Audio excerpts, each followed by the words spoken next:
एक बार ऑपरेशन सिंदूर वाले हथियार हमें दे दो बस, उसके बाद तो तुर्की में ऐसा भुस भरेंगे कि आने वाली नस्लें याद रखेंगी। ये कहना है ग्रीस के पॉलिटिशियंस का। और इसीलिए अब ग्रीस के जो प्राइम मिनिस्टर हैं वो भारत के दौरे पर हैं और भारत से उन्होंने एक ऐसा एग्रीमेंट कर लिया है जिसे देखकर तुर्की में हाहाकार है, क्योंकि इस एग्रीमेंट के बाद भारत साइप्रस को एक देश नहीं, एक ऐसा किला बना देगा जिसे भेद पाना असंभव हो जाएगा।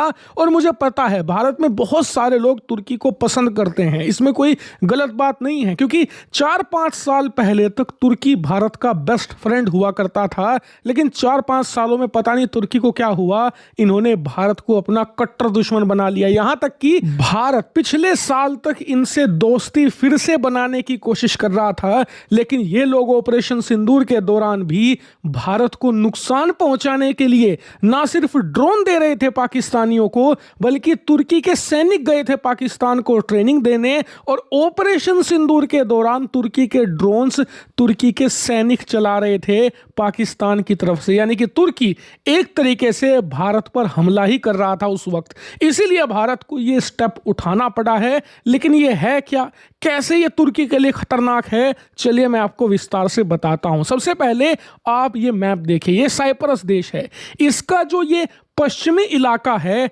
आज की तारीख में यही बचा है। ऐसा इसलिए क्योंकि जो ये ईस्टर्न इलाका आप देख रहे हो, पूर्वी इलाका, इसे अब से 40 साल पहले तुर्की ने कब्जा लिया था हमला करके। जी हाँ, बिल्कुल उसी स्टाइल में जैसे पाकिस्तान ने कबाइलियों को 1948 में कश्मीर के अंदर एंट्री करवाकर पाकिस्तान ऑक्यूपाइड कश्मीर को कब्जाया था, बिल्कुल उसी स्टाइल में तुर्की ने भी ये साइप्रस का इलाका कब्जा लिया था। यहाँ पर मुस्लिम आबादी ज़्यादा रहती थी, क्रिश्चियन कम थे, इसलिए ये इलाका आसानी से वो कब्जा ले गए। लेकिन साइप्रस इरादा रखता है अपने इस पूरे इलाके को कब्जा कर एक संयुक्त साइप्रस बनाने का, और इसमें उसका साथ दे रहे हैं ग्रीस और फ्रांस जैसे देश। लेकिन ये लोग भी पूरी तरीके से मदद नहीं कर पा रहे और साइप्रस 40 साल से ज़्यादा हो चुके हैं, अभी तक अपना इलाका वापस नहीं ले पाया। क्यों? क्योंकि तुर्की है एक नाटो का देश, और इसीलिए नाटो के डर की वजह से ये लोग खुलेआम साइप्रस को मदद नहीं दे पाते।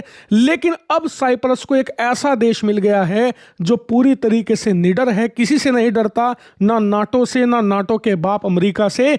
इसलिए भारत अब ऐतिहासिक मदद करने जा रहा है साइप्रस की। दरअसल भारत ने एक defence road map cooperation agreement sign कर लिया है आज साइप्रस के साथ। ये रोड मैप क्या है? दरअसल रोड मैप एक तरीके का प्लान होता है कि आपको हम इतने महीनों के बाद ये हथियार सप्लाई करेंगे, इस हथियार के बाद ये हथियार सप्लाई करेंगे। और अमूमन ये तभी साइन होता है जब दो देशों के बीच बहुत ज्यादा घनिष्ठ संबंध हो, और जिसके साथ आपके घनिष्ठ संबंध हैं वो कोई बड़ा युद्ध करने का इरादा भी रखता हो। साइप्रस यही इरादा रखता है, वो अपने आप को एक किले में बदल देना चाहता है, एक ऐसा आइलैंड किला जिस पर हमला करना संभव हो जाए। और भारत इसके लिए ना सिर्फ डिफेंस सिस्टम बल्कि अटैकिंग वेपन जैसे कि ब्रह्मोस और प्रलय जैसे खतरनाक बैलिस्टिक मिसाइलें भी सप्लाई करी जाएंगी साइप्रस को, यानी कि हम उसे बहुत ज्यादा ताकतवर बनाने वाले हैं। अभी तक जो हथियार क्रिश्चियन देश एक साइप्रस को नहीं दे पाए वो अब भारत सप्लाई करेगा,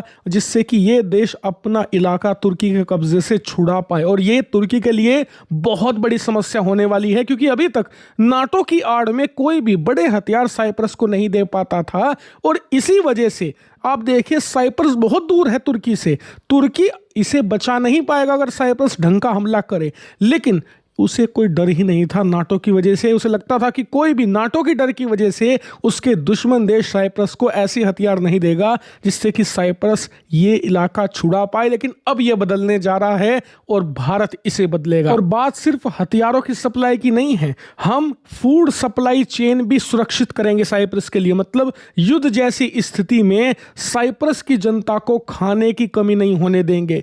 इसके अलावा दूसरे जो समस्याएं हैं सिक्योर ट्रेड रूट की, वो भी सुलझाएंगे साइप्रस के लिए। और आसान भाषा में कहूं तो ये मानकर चलिए कि हमने तुर्की का जबरदस्त इलाज करने का प्रबंध कर लिया है और अब तुर्की को हम ठीक से सबक सिखाएंगे। और जो जो हथियार हम साइप्रस को सप्लाई करेंगे, ग्रीस को भी बेचेंगे, इन सब की विस्तार से डिटेल हिंदी नॉलेज शो सबसे पहले आपको देगा। इसीलिए चैनल को सब्सक्राइब जरूर कर लेना।